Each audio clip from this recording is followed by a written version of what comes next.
हरे कृष्ण, हर हर महादेव। आप सभी का दिन शुभ हो।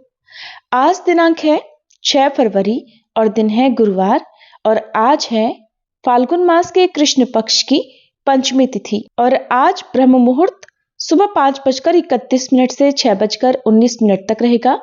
सूर्योदय होगा सुबह 7:08 पर, सूर्यास्त होगा शाम 6:13 पर, चंद्रोदय होगा रात 10:32 पर, राहु काल सुबह 10:30 से दोपहर 12 बजे तक रहेगा और आज पूरा दिन हस्त नक्षत्र रहने वाला है।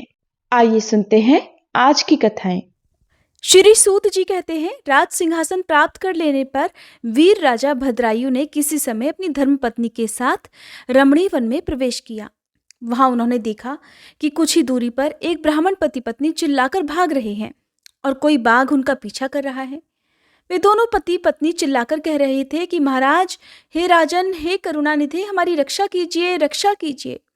ये पुकार सुनकर राजा ने अपना धनुष उठाया। इतने में ही वह बाघ आ पहुंचा। उसने ब्राह्मणी को पकड़ लिया। वह हा नाथ, हा नाथ, हा प्राणवल्लभ, हा शंभो, हा जगदीश्वर आदि कहकर विलाप करने लगी। बाघ बड़ा ही भयानक था।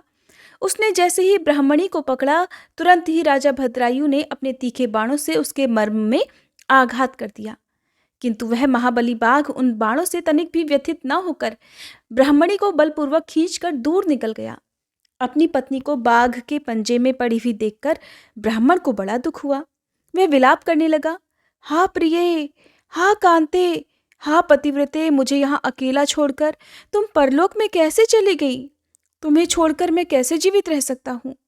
राजन, तुम्हारे वे अस्त्र शस्त्र कहाँ हैं जिनकी बड़ी प्रशंसा सुनी जाती थी? वह महान धनुष अब क्या हो गया? तुम्हारा 12,000 हाथियों से भी अधिक बल कहाँ है? तुम्हारे शंख, खड्ग और मंत्रास्त्र विद्या से क्या लाभ हुआ? दूसरों को छीन होने से बचाना तो एक क्षत्रिय का परम धर्म है। धर्म के राजा अपना धन और प्राण देकर भी शरण में आए हुए दीन दुखियों की रक्षा किया करते हैं। जो पीड़ितों की प्राण रक्षा नहीं कर सकते, ऐसे लोगों के जीवन की अपेक्षा तो उनकी मृत्यु ही श्रेष्ठ है। इस प्रकार ब्राह्मण का विलाप और उसके मुख से अपने पराक्रम की निंदा सुनकर राजा ने शोक से मन ही मन इस प्रकार विचार किया, अहो, आज भाग्य के उलटफेर से मेरा पराक्रम नष्ट हो गया, मेरे धर्म का भी नाश हो गया। अतः अब मेरी संपदा, राज्य और आयु का भी निश्चय ही नाश हो जाएगा। ऐसा कहकर राजा भद्रायु उन ब्राह्मण के चरणों में गिर पड़े और उससे धीरज बंधाते हुए कहने लगे, हे ब्राह्मण, मेरा पराक्रम नष्ट हो गया। मुझे क्षत्रिय धम पर आप कृपा कीजिए। महामते, शोक छोड़ दीजिए। मैं आपको मनवांछित पदार्थ दूंगा। ये राज, ये रानी और मेरा ये शरीर सब कुछ आपके अधीन है। बोलिए, आप क्या चाहते हैं? ब्राह्मण बोले, राजन, अंधे को भला दर्पण से क्या काम? जो भिक्षा मांगकर अपना जीवन निर्वाह करता हो, वह बहुत से घर लेकर भला क्या करेगा? जो मूर्ख है, उसे पुस्तक से क्या काम? और जिसके पास स्त्री नहीं है, वह धन लेकर क्या करेगा? मेरी पत्नी चली गई। मैंने कभी काम सुख का उपभोग नहीं किया, अतः काम भोग के लिए आप अपनी इस बड़ी रानी को मुझे दे दीजिए। राजा कहने लगे, ब्राह्मण, क्या यही तुम्हारा धर्म है? क्या तुम्हें गुरु ने यही उपदेश दिया है? क्या तुम नहीं जानते कि पराई स्त्री का स्पर्श स्वर्ग और सुयश की हानि कराने वाला है? पर स्त्री के उपभोग से जो पाप कमाया जाता है, उसे सैकड़ों प्रायश्चित्तों द्वारा भी कभी धोया नहीं जा सकता। ब्राह्मण कहने लगे, राजन, मैं अपनी तपस्या से भयंकर ब्रह्महत्या और मदिरापान जैसे पाप का भी नाश कर डालूंगा। फिर पर स्त्री संगम भला किस गिनती में है? इसलिए आप अपनी इस पत्नी को मुझे अवश्य दे दीजिए, नहीं तो आपको निश्चय ही नरक में जाना होगा।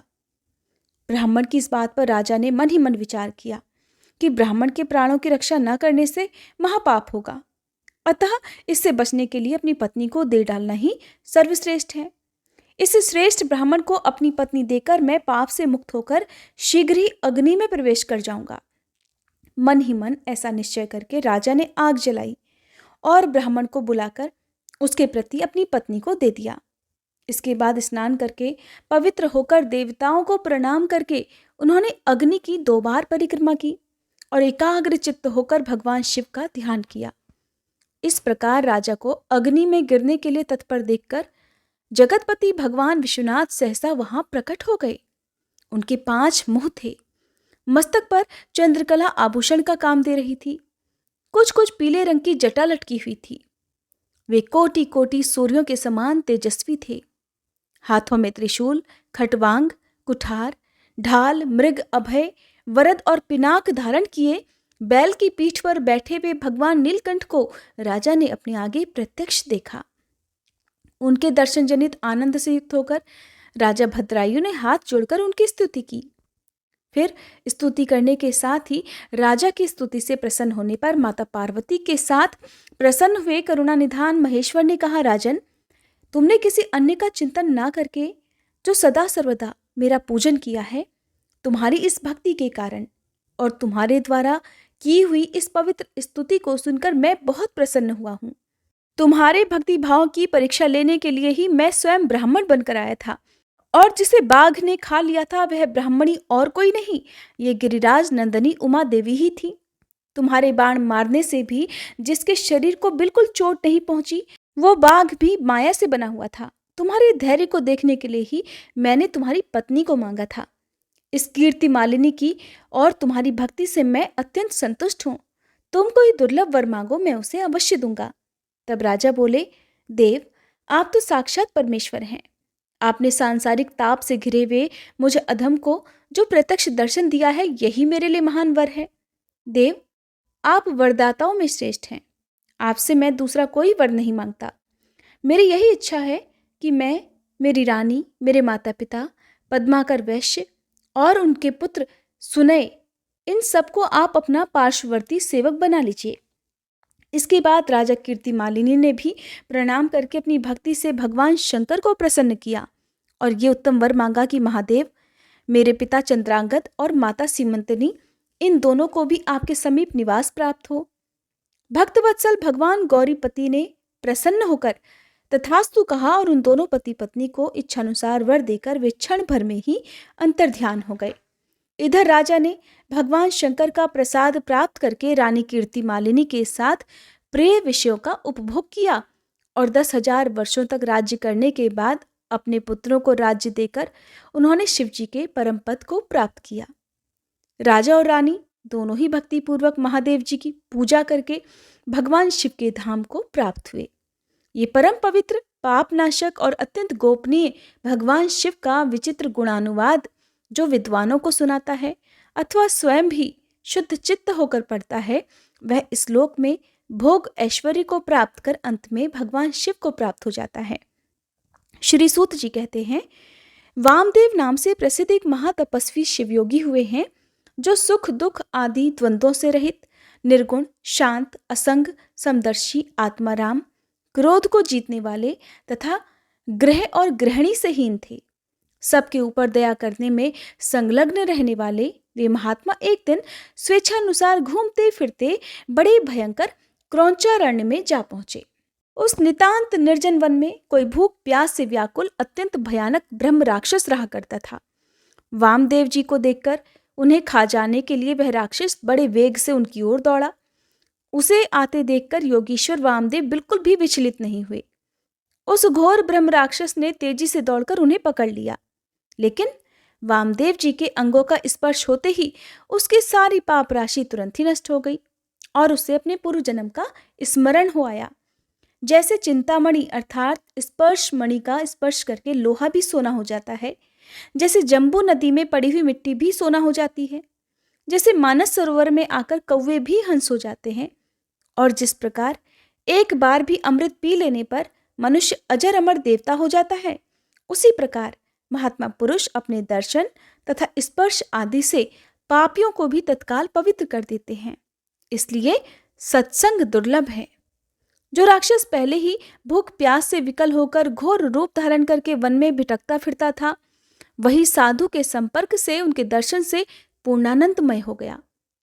उसने योगी के युगल चरणारविंदों में प्रणाम करके कहा, हे महायोगिन, मुझ पर प्रसन्न होइए। हे करुणानिधे, प्रसन्न होइए।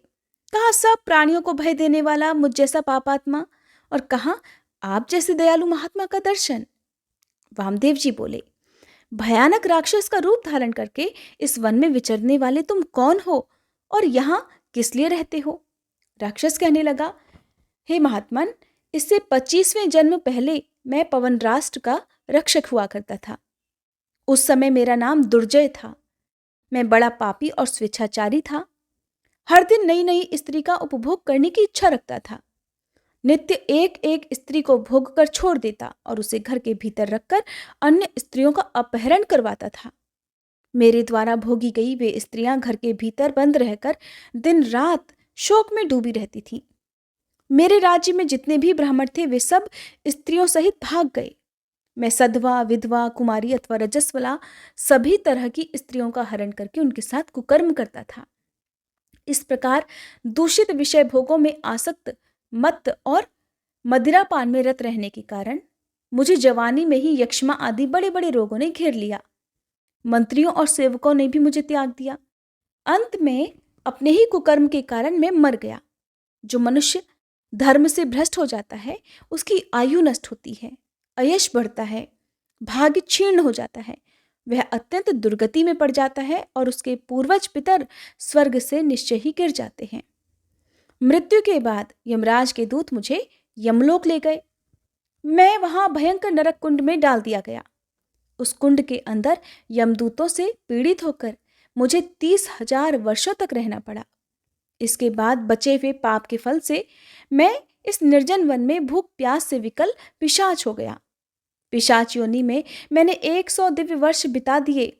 फिर दूसरे जन्म में व्याघ्र, तीसरे में अजगर, चौथे में भेड़िया, पांचवें में सुअर, छठे में गिरगिट, सातवें में कुत्ता, आठवें में सियार, नवें में नीलगाय, 10वें में मृग, 11वें जन्म में वानर, 12वें में गीध, 13वें में नेवला, 14वें में कौआ, 15वें में रीछ, 16वें में वनमुर्गा, 17वें में गधा, 18वें में बिलाव, 19वें में मेढक, 20वें में कछुआ, 21वें में मछली, 22वें में चूहा, 23वें में उल्लू, 24वें में जंगली हाथी और 25वें जन्म में मैं ब्रह्म राक्षस हुआ।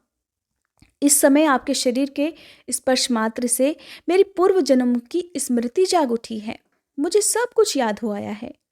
आपके संग से मेरे मन में वैराग्य और प्रसन्नता हुई है। महामते, ऐसा प्रभाव आपको कैसे प्राप्त हुआ? तब वामदेव जी कहने लगे, ये मेरे शरीर में लगे हुए भस्म का ही महान प्रभाव है।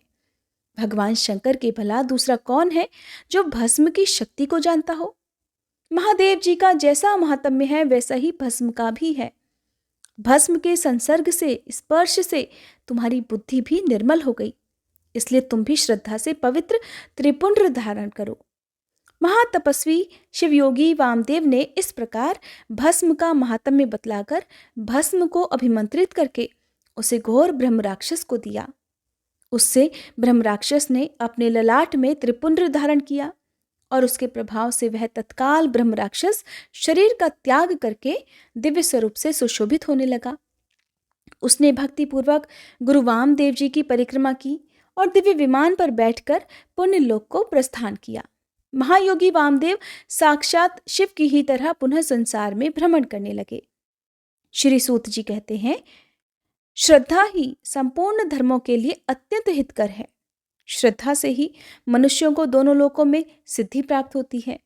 श्रद्धा से भजन करने वाले पुरुष को पत्थर की मूर्ति भी फल देने लगती है। श्रद्धा भक्ति से पूजा करने पर अज्ञान गुरु भी सिद्धिदायक हो जाता है। श्रद्धा से जप किया हुआ मंत्र अव्यवस्थित होने पर भी फल देने वाला होता है। श्रद्धा से पूजा करने पर देवता नीच से नीच पुरुष को भी फल देने लगते हैं। अश्रद्धा से की गई पूजा, दान, तप, यज्ञ, हवन और व्रत सभी निष्फल हो जाते हैं। ठीक वैसे ही जैसे बांझ वृक्ष का फूल व्यर्थ हो जाता है। जो सर्वत्र संशययुक्त, श्रद्धाहीन और अत्यंत चपल होता है, चंचल होता है, वह परमार्थ से भ्रष्ट होकर संसार बंधन से कभी मुक्त नहीं हो पाता। मंत्र, तीर्थ, ब्राह्मण, देवता, ज्योतिषी, औषधि और गुरु में जिसकी जैसी भावना होती है उसे वैसी ही सिद्धि प्राप्त होती है। इस विषय में एक अत्यंत अद्भुत उपाख्यान बतलाया जाता है जिसे सुनने से सभी मनुष्यों के मन की अश्रद्धा तुरंत ही दूर हो जाती है। उनके मन में श्रद्धा जाग जाती है।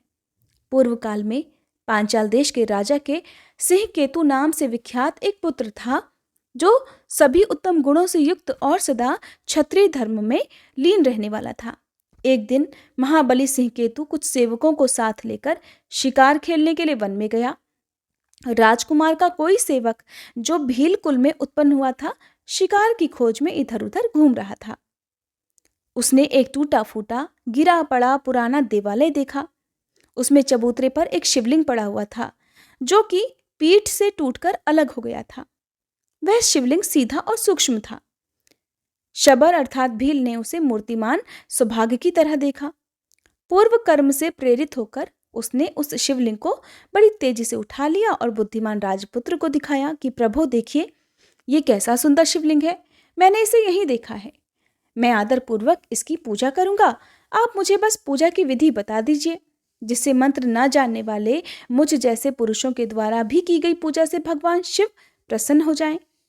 निषाद के इस प्रकार पूछने पर परिहास कुशल राजकुमार ने हंसकर कहा, शिवलिंग को शुद्ध आसन पर स्थापित करके सदा संकल्प पूर्वक नए जल से अभिषेक करो। शुभ गंध, अक्षत, वन के नए नए पत्र, पुष्प, धूप, दीप आदि के द्वारा पूजन करें। चिता का भस्म चढ़ाएं और अपने भोजन करने योग्य अन्न के द्वारा ही भगवान को नैवेद्य लगाएं। पुनः धूप दीप आदि उपचारों को अर्पित करें। यथा योगी नृत्य, वाद्य और गीत आदि की भी व्यवस्था करें। फिर नमस्कार करके विधि पूर्वक भगवान का प्रसाद ग्रहण करना चाहिए। ये मैंने तुम्हें शिव पूजन की बिल्कुल साधारण विधि बतलाई है। अपने स्वामी के इस प्रकार उपदेश देने पर चंडक नाम वाले उस शबर ने उसे सादर शिरोधार्य कर लिया और घर आकर लिंग मूर्ति महेश्वर का हर दिन पूजन करना शुरू कर दिया। वह प्रतिदिन चिताभस्म का उपहार भेंट किया करता। अपने लिए उसे खुद जो जो प्रिय वस्तुएं थी वो सब गंध, पुष्प, अक्षत आदि पहले भगवान शिव को निवेदित करता। उसके बाद वह भगवत प्रसाद को स्वयं ग्रहण करता था। इस प्रकार वह पत्नी के साथ भक्तिपूर्वक महेश्वर की पूजा में संलग्न रहा। इस आराधना में उसे कई वर्ष बीत गए। एक दिन जब वह शबर शिव पूजा के लिए बैठा, तब देखता है कि पात्र में चिता का भस्म बिल्कुल भी नहीं बचा हुआ है।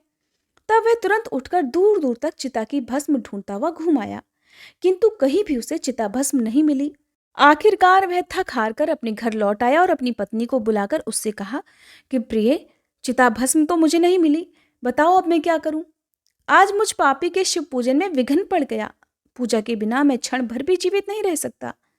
अपने पति को इस प्रकार व्याकुल देखकर शबर की पत्नी कहने लगी, नाथ डरिए मत, मैं एक उपाय बताती हूँ।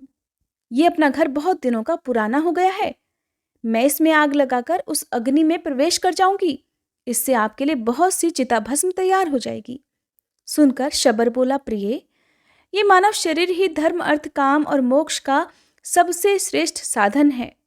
इस नवयौवन संपन्न सुखोचित शरीर को भला तुम क्यों त्याग रही हो। तब उसकी पत्नी कहने लगी, नाथ, जीवन की सफलता इसी में है कि दूसरों के हित के लिए अपने प्राणों का त्याग किया जाए। फिर साक्षात शिव जी के लिए जो स्वयं अपने प्राणों का त्याग करे, उसके लिए तो कहना ही क्या है। मैंने कौन सी घोर तपस्या की है जिससे भगवान शिव की प्रीति के लिए प्रज्वलित अग्नि में मैं अपने शरीर का त्याग करती हूँ। अपनी पत्नी को इस प्रकार स्थिर बुद्धि और शिव भक्ति देखकर दृढ़ संकल्प वाले शबर ने तथास्तु कहकर उसकी प्रशंसा की। शबरी ने अपने पति की आज्ञा मानकर स्नान से पवित्र होकर अलंकार धारण किया और अपने घर में आग लगाकर अग्निदेव की भक्ति पूर्वक परिक्रमा करके अपने पतिदेव गुरु को नमस्कार कर और हृदय में भगवान सदाशिव का ध्यान करके अग्नि में प्रवेश करने के लिए तत्पर होकर हाथ जोड़कर इस प्रकार स्तुति की, हे देव, मेरी इंद्रियां आपकी पूजा के लिए पुष्प हों, ये शरीर धूप और अगुरु हों, हृदय दीपक हो, प्राण भविष्य का काम करें और कर्मेंद्रियां आपके लिए अक्षत हो जाएं। इस समय हे नाथ, ये जीव आपकी पूजा के फल को प्राप्त हो। मैं धनाधिपति कुबेर का पद नहीं चाहती, अविचल स्वर्ग भूमि की भी इच्छा नहीं रखती और ब्रह्मा जी के पद की भी इच्छा नहीं रखती। मैं तो हे प्रभु बस यही चाहती हूँ कि अगर फिर इस संसार में कभी मेरा जन्म हो तो मैं हर जन्म में आपके चरणारविंदों के सुंदर मकरंद का पान करने वाली भ्रमरी हो जाऊं। मेरे देवता, भले ही मेरे सैकड़ों जन्म हो, परंतु अज्ञान की हेतुभूत माया मेरे मन में कभी प्रवेश न करे। किंचित आधे क्षण के लिए भी मेरा हृदय आपके चरण कमलों से अलग ना हो। हे महेश्वर, आपको नमस्कार है, आपको नमस्कार है। इस प्रकार देवेश्वर भगवान शिव को प्रसन्न करके दृढ़ निश्चय वाली शबरी जलती हुई अग्नि में प्रवेश कर गई और क्षण भर में जलकर भस्म हो गई। फिर शबर ने उस भस्म को लेकर जले हुए घर के पास ही भगवान शिव का पूजन किया। पूजन के अंत में उसने प्रसाद लेने को नित्य आने वाली अपनी प्रियतमा का भी ध्यान किया। ध्यान करते ही वो तो पहले की तरह हाथ जोड़कर उसके सामने खड़ी दिखाई दी। पत्नी को देखकर और जलकर भस्म हुए घर को भी पहले की तरह स्थित पाकर अब शबर आश्चर्यचकित होकर सोचने लगा कि अहो, अग्नि तो अपने तेज से वस्तु को जलाती है, सूर्य केवल किरणों से तपाते हैं, राजा अपने दंड के द्वारा अपराधी को दग्ध करता है, ब्राह्मण मन से जला डालता है। मेरी पत्नी तो प्रत्यक्ष अग्नि में ही जल गई थी, फिर भला ये जीवित कैसे हो गई? पता नहीं ये स्वप्न है या फिर भ्रम में डालने वाली कोई माया है। इस प्रकार विचार करते हुए शबर ने अपनी पत्नी से ही पूछा कि प्रिय, तुम तो अग्नि में जलकर भस्म हो गई थी, फिर यहाँ कैसे आ गई? और ये जला हुआ घर भी पहले की तरह खड़ा कैसे हो गया? तब उसकी पत्नी कहने लगी, जब मैं घर में आग लगाकर उसके अंदर प्रविष्ट हुई तब से अपने आप की मुझे कोई सुध ही नहीं रही। न तो मैंने आग देखी, न लेश मात्र भी ताप का अनुभव किया। ऐसा लगता था मानो मैं जल में घुसी हूं। मैं आधे क्षण तक गहरी निद्रा में सोई सी रही और अब क्षण भर में जाग उठी हूं। उठते ही मैंने देखा अपना घर तो जला हुआ ही नहीं है, पहले की तरह सुस्थिर है। इस समय भगवान की पूजा के अंत में मैं तो हर दिन की तरह प्रसाद लेने के लिए आपके पास आई हूं। इस प्रकार वे दोनों दंपत्ति प्रेम पूर्वक आपस में वार्तालाप कर ही रहे थे कि इतने में ही उनके आगे परम अद्भुत दिव्य विमान प्रकट हुआ। उस पर भगवान शंकर के 4 सेवक आगे की ओर बैठे थे। उन्होंने दोनों निषाद दंपत्ति का हाथ पकड़कर उन्हें विमान पर बिठा लिया। शबर और शबरी को अपने शरीर का त्याग भी नहीं करना पड़ा। शिव दूतों के हाथों का स्पर्श प्राप्त होते ही निषाद दंपत्ति के वे ही शरीर तत्काल उन्हीं के समान दिव्य हो गए। इसलिए समस्त पुण्य कर्मों में श्रद्धा ही करनी चाहिए, क्योंकि शबर ने नीच होकर भी श्रद्धा के बल से ही योगियों की गति प्राप्त की। सभी वर्णों के लोगों से उत्तम जन्म पाने से भला क्या लाभ? संपूर्ण शास्त्रों का विचार करने वाली विद्या से भी यदि श्रद्धा न हो तो क्या लाभ है? जिसके मन में सदा भगवान शिव की भक्ति बनी रहती है, उससे बढ़कर तीनों लोकों में कौन पुरुष धन्य है। ये था आज का अध्याय। अब सुनिए भागवत कथा। राजा परीक्षित ने श्री सुखदेव जी से कहा, हे महाभाग, अब मैं वह उपाय जानना चाहता हूँ जिसके अनुष्ठान से मनुष्यों को अनेकानेक भयंकर यातनाओं से पूर्ण नरकों में न जाना पड़े। आप कृपा करके उसका उपदेश भी कीजिए। तब श्री सुखदेव जी इस प्रकार कहते हैं, मनुष्य मन, वाणी और शरीर से पाप करता है। अगर वह उन पापों का इसी जन्म में प्रायश्चित ना कर ले तो मरने के बाद तो उसे अवश्य ही उन सभी भयंकर यातनापूर्ण नरकों में जाना पड़ता है जिनका वर्णन मैंने तुम्हें 5वें स्कंद के अंत में सुनाया है। इसलिए बड़ी सावधानी और सजगता के साथ रोग और मृत्यु के पहले ही शीघ्र से शीघ्र पापों की गुरुता और लघुता पर विचार करके उनका प्रायश्चित कर डालना चाहिए। जैसे मर्मज्ञ चिकित्सक रोगों का कारण और उनकी गुरुता लघुता जानकर झटपट उनकी चिकित्सा कर डालता है। तब राजा परीक्षित ने पूछा, भगवान, मनुष्य राजदंड, समाजदंड आदि लौकिक और शास्त्रोक्त नरक गमन आदि पारलौकिक कष्टों से ये जानकर भी कि पाप उसका शत्रु है, पाप वासनाओं से विवश होकर बार बार वैसे ही कर्मों में प्रवृत्त हो जाता है। ऐसी अवस्था में उसके पापों का प्रायश्चित कैसे संभव है? मनुष्य कभी तो प्रायश्चित आदि के द्वारा पापों से छुटकारा पा लेता है, कभी फिर से उन्हें ही करने लगता है। ऐसी स्थिति में मैं समझता हूँ कि जैसे स्नान करने के बाद धूल डाल लेने के कारण हाथी का स्नान व्यर्थ हो जाता है, ठीक वैसे ही मनुष्य का प्रायश्चित करना भी व्यर्थ ही है। श्री सुखदेव जी ने कहा, वस्तुतः कर्म के द्वारा ही कर्म का निर्बीज नाश नहीं होता, क्योंकि कर्म का अधिकारी अज्ञानी है। अज्ञान रहते पाप वासनाएं सर्वथा नहीं मिट सकती। इसलिए सच्चा प्रायश्चित तो तत्व ज्ञान ही है। जो पुरुष केवल सुपथ्य का ही सेवन करता है उसे रोग अपने वश में नहीं कर सकते। वैसे ही हे राजा परीक्षित, जो पुरुष नियमों का पालन करता है वह धीरे धीरे पाप वासनाओं से मुक्त होकर कल्याणप्रद तत्व ज्ञान प्राप्त करने में भी समर्थ हो जाता है। जैसे बांसों के झुरमुट में लगी आग बांसों को जला डालती है, ठीक वैसे ही धर्मज्ञ और श्रद्धावान धीर पुरुष तपस्या, ब्रह्मचर्य, इंद्रिय दमन, मन की स्थिरता, दान, सत्य, बाहर भीतर की पवित्रता और यम तथा नियम, इन 9 साधनों से मन, वाणी और शरीर द्वारा किए गए बड़े से बड़े पापों को भी नष्ट कर देते हैं। भगवान की शरण में रहने वाले भक्तजन जो बिरले ही होते हैं, केवल भक्ति के द्वारा अपने सारे पापों को उसी प्रकार भस्म कर देते हैं जैसे सूर्य कोहरे को। हे परीक्षित, पापी पुरुष की जैसी शुद्धि भगवान को आत्मसमर्पण करने से और उनके भक्तों का सेवन करने से होती है, वैसी तपस्या आदि के द्वारा नहीं होती। हे परीक्षित, इस विषय में महात्मा लोग एक प्राचीन इतिहास कहा करते हैं, उसे आप भी सुनो। उसमें भगवान विष्णु और यमराज के दूतों का संवाद है। तुम मुझसे उसे ध्यानपूर्वक सुनो। कान्यकुब्ज नगर, जो कि अब कन्नौज है, वहां पर एक दासीपति ब्राह्मण रहा करता था। उसका नाम था अजामिल।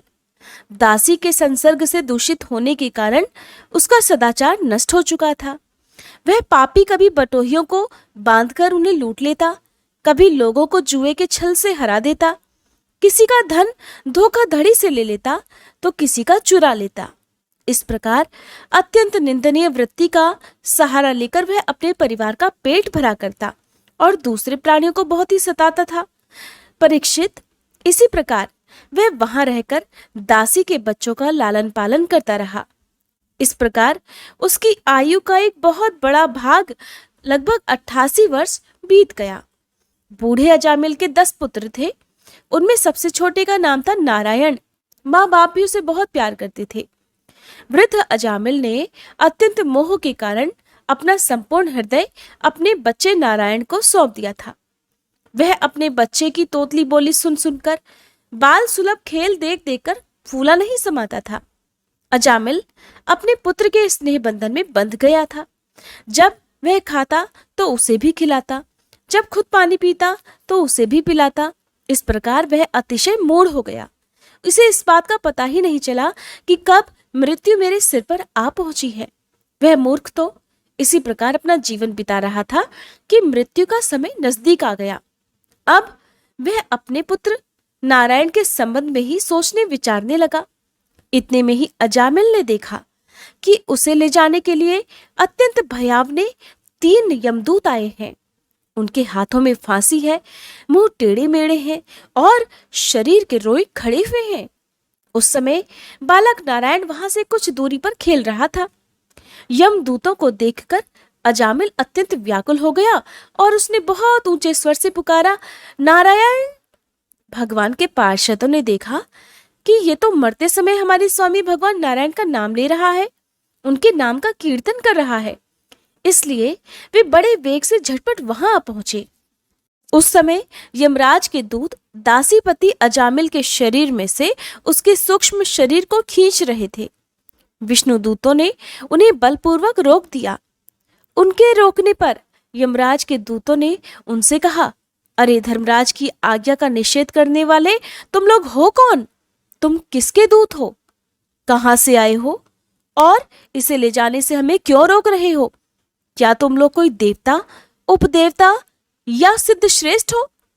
हम देख रहे हैं कि तुम सभी लोगों के नेत्र कमल दल के समान कोमलता से भरे हैं। तुम पीले पीले रेशमी वस्त्र पहने हो। तुम्हारे सिर पर मुकुट, कानों में कुंडल और गलों में कमल के हार लहरा रहे हैं। सबकी नई अवस्था है। सुंदर सुंदर 4-4 भुजाएं हैं। सभी के कर कमलों में धनुष, तरकस, तलवार, गदा, शंख, चक्र, कमल आदि सुशोभित है। तुम लोगों की अंग कांति से 10 दिशाओं का अंधकार और प्राकृत प्रकाश भी दूर हो रहा है। हम धर्मराज के सेवक हैं, हमें तुम लोग क्यों रोक रहे हो?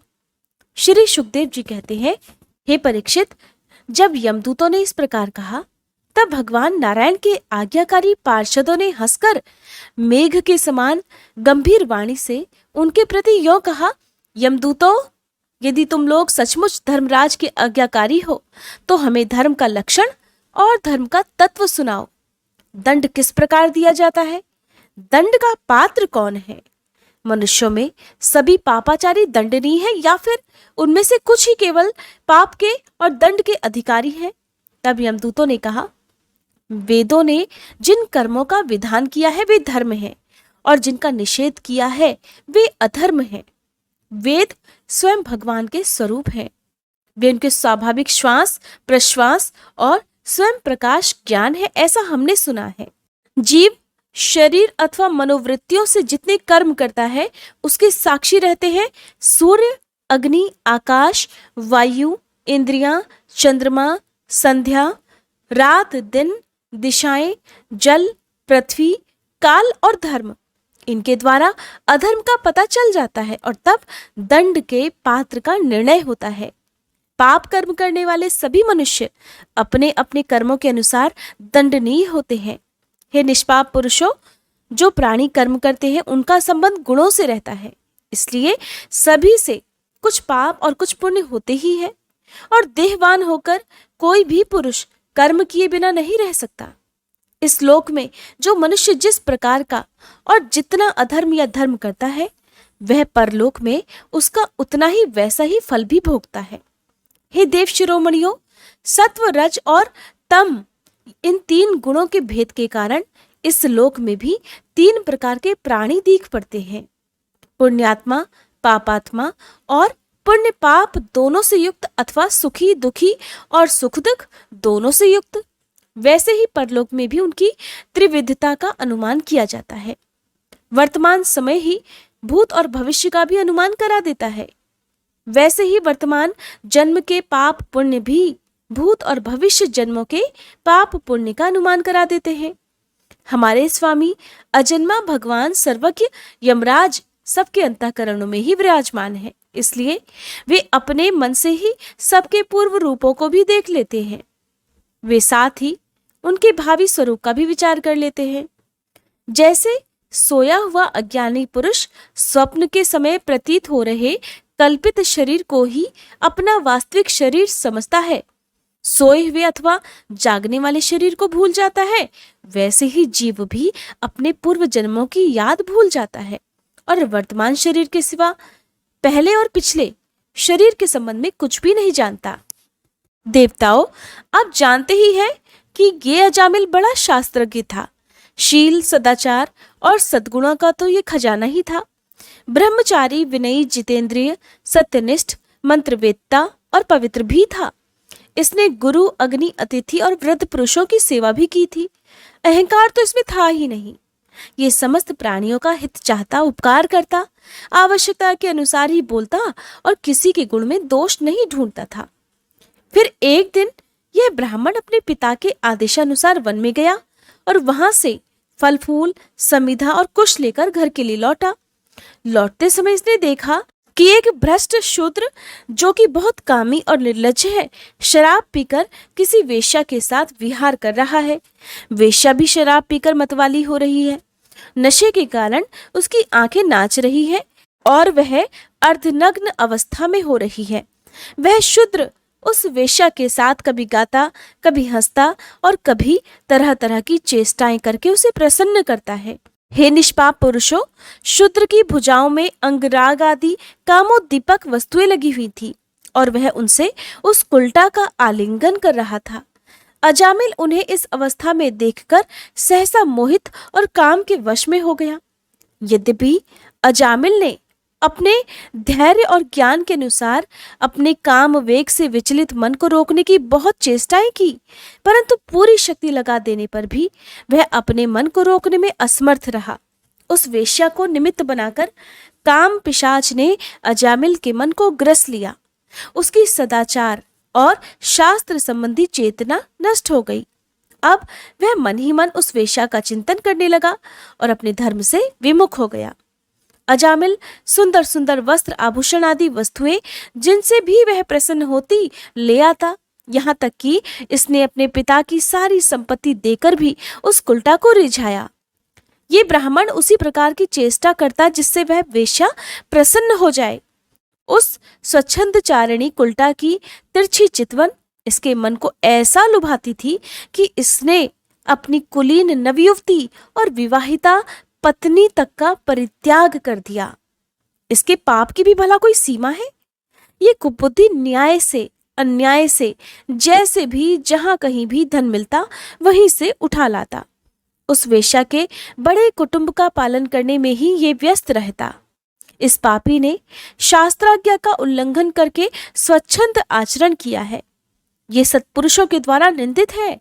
इसने बहुत दिनों तक वेश्या के मल समान अपवित्र अन्न से अपना जीवन बिताया है। इसका सारा जीवन ही पापमय है। इसने अब तक अपने पापों का कोई भी प्रायश्चित नहीं किया। इसलिए अब हम इस पापी को दंडपाणी भगवान यमराज के पास ले जाएंगे। वहां ये अपने पापों का दंड भोगकर शुद्ध हो जाएगा। श्री सुखदेव जी कहते हैं, हे परीक्षित, भगवान के नीति निपुण और धर्म का मर्म जानने वाले पार्षदों ने यमदूतों का ये अभिभाषण सुनकर उनसे इस प्रकार कहा, यमदूतों, ये बड़े आश्चर्य और खेद की बात है कि धर्मज्ञों की सभा में अधर्म प्रवेश कर रहा है, क्योंकि वहां निरपराध और अदंडनीय व्यक्तियों को व्यर्थी दंड दिया जाता है।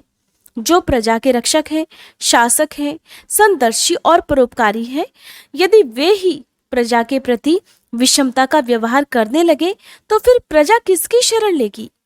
सत्पुरुष जैसा आचरण करते हैं, साधारण लोग भी वैसा ही करते हैं।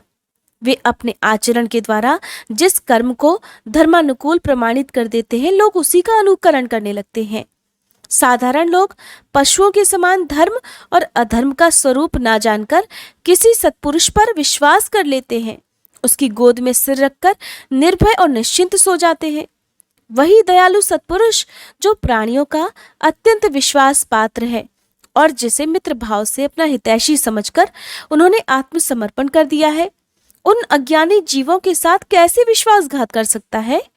यमदूतों, इसने कोटि कोटि जन्मों की पाप राशि का पूरा पूरा प्रायश्चित कर लिया है, क्योंकि इसने विवश होकर ही सही भगवान के परम कल्याणमय मोक्षपद नाम का उच्चारण तो किया है। जिस समय इसने नारायण इन 4 अक्षरों का उच्चारण किया, उसी समय केवल उतने से ही इस पापी के समस्त पापों का प्रायश्चित हो गया। चोर, शराबी, मित्रद्रोही, ब्रह्मघाती, गुरुपत्नीगामी, ऐसे लोगों का संसर्गी, स्त्री, राजा, पिता और गाय को मारने वाला, चाहे जैसा और चाहे जितना बड़ा पापी हो, सभी के लिए यही, इतना ही सबसे बड़ा प्रायश्चित है कि भगवान के नामों का उच्चारण किया जाए, क्योंकि भगवान के नामों के उच्चारण से मनुष्य की बुद्धि भगवान के गुण, लीला और स्वरूप में रम जाती है और स्वयं भगवान की उसके प्रति आत्मीय बुद्धि हो जाती है। अगर प्रायश्चित करने के बाद भी मन फिर से कुमार्ग में पाप की ओर दौड़े तो वह चरम सीमा का पूरा पूरा प्रायश्चित नहीं है। इसलिए जो लोग ऐसा प्रायश्चित करना चाहें कि जिससे पाप कर्मों और वासनाओं की जड़ ही उखड़ जाए, उन्हें भगवान के गुणों का ही गान करना चाहिए, क्योंकि उससे चित्त सर्वथा शुद्ध हो जाता है। इसलिए यमदूतों, तुम लोग अजामिल को मत ले जाओ। इसने सारे पापों का प्रायश्चित कर लिया है, क्योंकि इसने मरते समय भगवान के नाम का उच्चारण जो किया है। बड़े बड़े महात्मा पुरुष ये बात जानते हैं कि संकेत में, परिहास में, तान अलापने में या किसी की अवहेलना करने में भी अगर कोई भगवान के नामों का उच्चारण करता है तो उसके सारे पाप नष्ट हो जाते हैं। जो मनुष्य गिरते समय या पैर फिसलते समय, अंग भंग होते समय और सांप के डसते समय, आग में जलते या चोट लगते समय भी विवशता से हरि हरि ऐसा कहकर भगवान के नाम का उच्चारण कर लेता है, वह यम यातना का पात्र नहीं रह जाता। महर्षियों ने जानबूझकर बड़े पापों के लिए बड़े और छोटे पापों के लिए छोटे प्रायश्चित बतलाए हैं। इसमें संदेह नहीं कि उन तपस्या, दान, जप आदि प्रायश्चितों के द्वारा वे पाप नष्ट हो जाते हैं, परंतु उन पापों से मलिन हुआ उसका हृदय शुद्ध नहीं होता। भगवान के चरणों की सेवा से वह भी शुद्ध हो जाता है। यमदूतों, जैसे जान या अनजाने में ईंधन से अग्नि का स्पर्श अगर हो भी जाए तो वह भस्म हो ही जाता है, वैसे ही जानबूझकर या अनजाने में भगवान के नामों का संकीर्तन करने से मनुष्य के सारे पाप भी भस्म हो जाते हैं। जैसे कोई परम शक्तिशाली अमृत को उसका गुण ना जानकर अनजाने में पी ले तो भी वह अवश्य ही पीने वाले को अमर बना देता है। ठीक वैसे ही अनजाने में उच्चारण करने पर भी भगवान का नाम अपना फल देकर ही रहता है। श्री सुखदेव जी कहते हैं, राजन, इस प्रकार भगवान के पार्षदों ने भागवत धर्म का पूरा पूरा निर्णय सुना दिया और अजामिल को यमदूतों के पाश से छुड़ाकर मृत्यु के मुख से बचा लिया। हे प्रिय परीक्षित, पार्षदों की ये बात सुनकर यमदूत यमराज के पास गए और उन्हें ये सारा वृतांत ज्यों का त्यों सुना दिया। अजामिल यमदूतों के फंदे से छूटकर निर्भय और स्वस्थ हो गया। उसने भगवान के पार्षदों के दर्शन जनित आनंद में मगन होकर उन्हें शीश झुकाकर प्रणाम किया। हे निष्पाप परीक्षित, भगवान के पार्षदों ने देखा कि अजामिल कुछ कहना चाहता है, तब वे सहसा उसके सामने ही वहीं अंतर्ध्यान हो गए।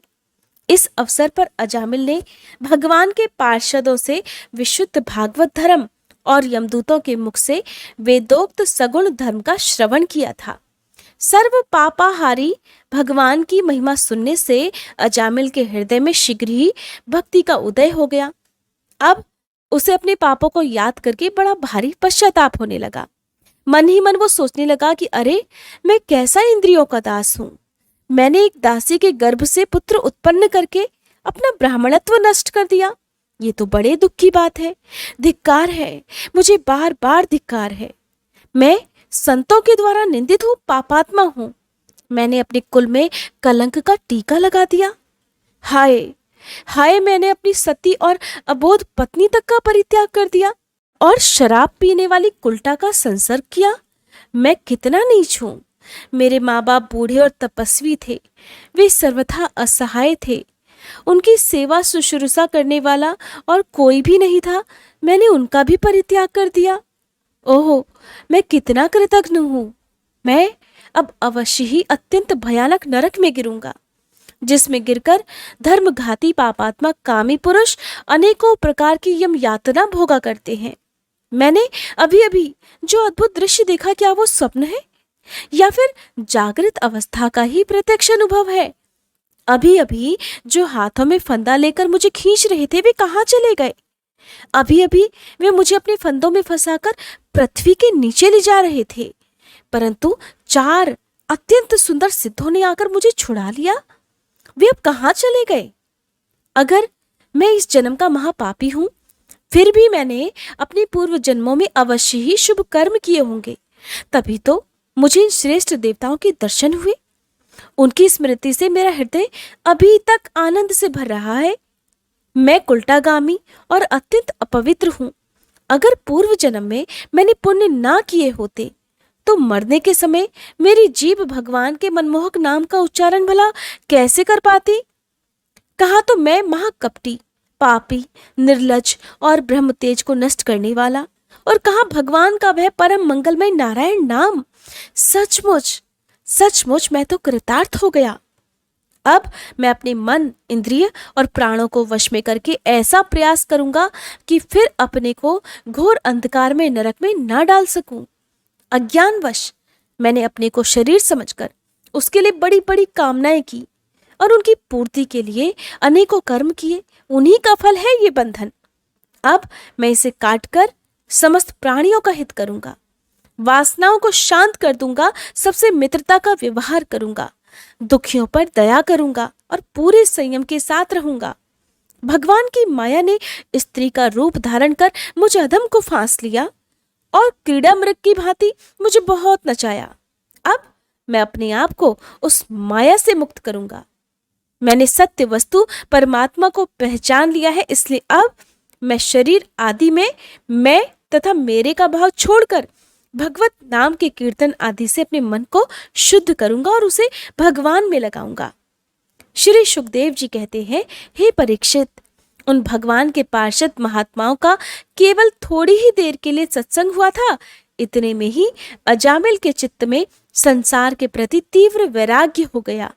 वे सब के संबंध और मोह को छोड़कर हरिद्वार चले गए। उस देव स्थान में जाकर वे भगवान के मंदिर में आसन लगाकर बैठ गए। और योग मार्ग का सहारा लेकर अपनी सारी इंद्रियों को विषयों से हटाकर मन में लीन कर लिया और अपने मन को बुद्धि में लगा दिया। इसके बाद आत्मचिंतन के द्वारा उन्होंने बुद्धि को विषयों से बिल्कुल अलग कर लिया और भगवान के धाम अनुभव स्वरूप पर ब्रह्म में जोड़ लिया।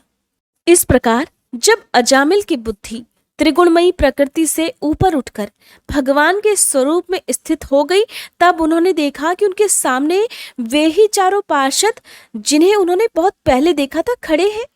अजामिल ने सिर झुकाकर उन्हें नमस्कार किया। उनका दर्शन पाने के बाद उन्होंने उस तीर्थ स्थान में गंगा जी के तट पर अपना शरीर त्याग दिया और तत्काल भगवान के पार्षदों का स्वरूप प्राप्त कर लिया। अजामिल भगवान के पार्षदों के साथ स्वर्णमय विमान पर आरूढ़ होकर आकाश मार्ग से भगवान लक्ष्मीपति के निवास स्थान बैकुंठ को चले गए। हे परीक्षित, अजामिल ने दासी के साथ संसर्ग करके सारा धर्म कर्म चौपट कर दिया था। वे अपने निंदित कर्म के कारण पतित हो गए थे। नियमों से च्युत हो जाने के कारण उन्हें नरक में गिराया जा रहा था, परंतु भगवान के केवल एक ही नाम का, केवल हरि नाम का, केवल नारायण नाम का उच्चारण करने मात्र से वे उससे तत्काल मुक्त हो गए।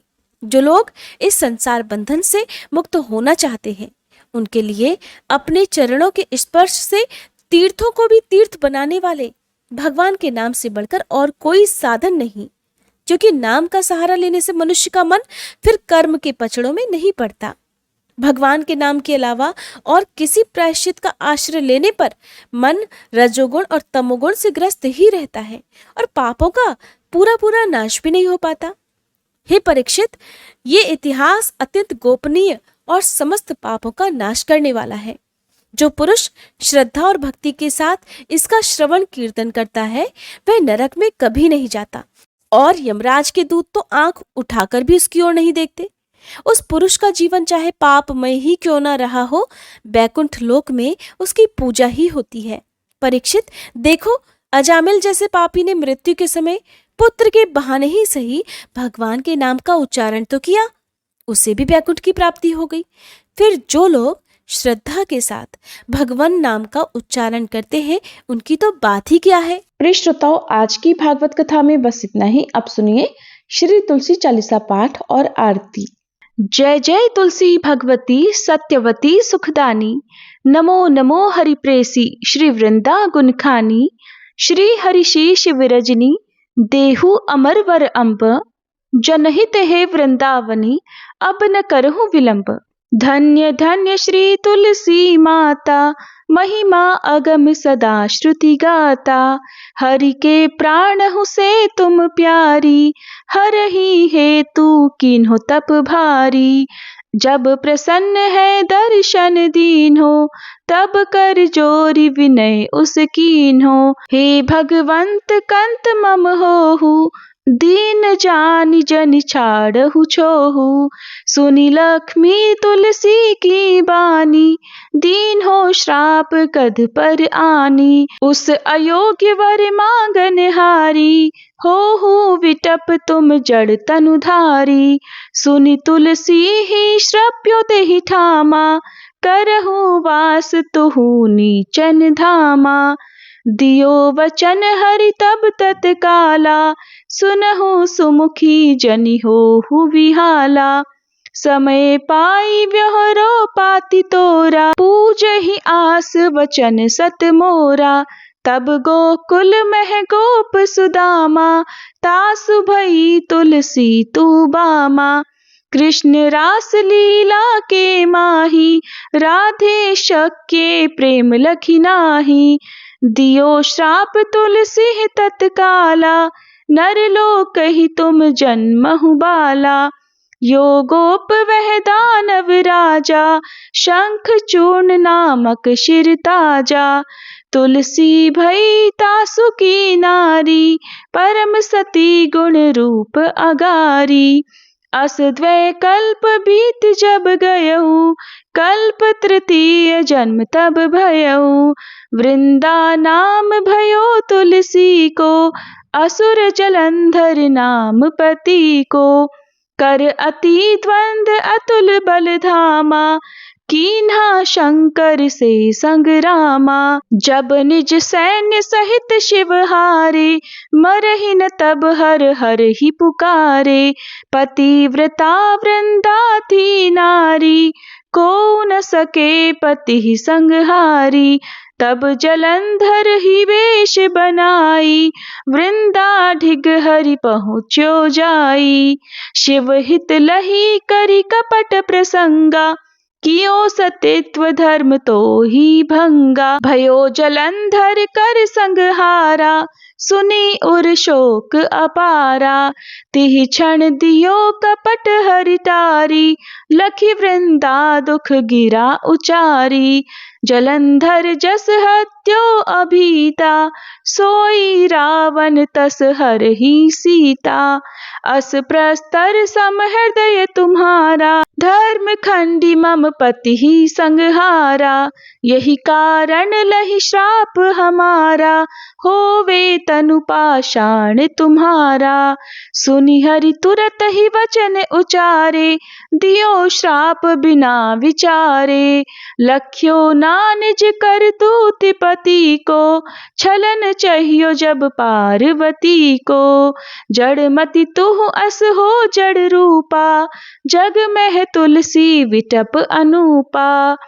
धाग्य रूप हम शालीग्रामा, नदी गंड की बीच ललामा। जो तुलसी दल हम ही चढ़ई है, सब सुख भोगी परम पद पई है। बिन तुलसी हरि जलत शरीरा, अतिशय उठत शीश उर पीरा।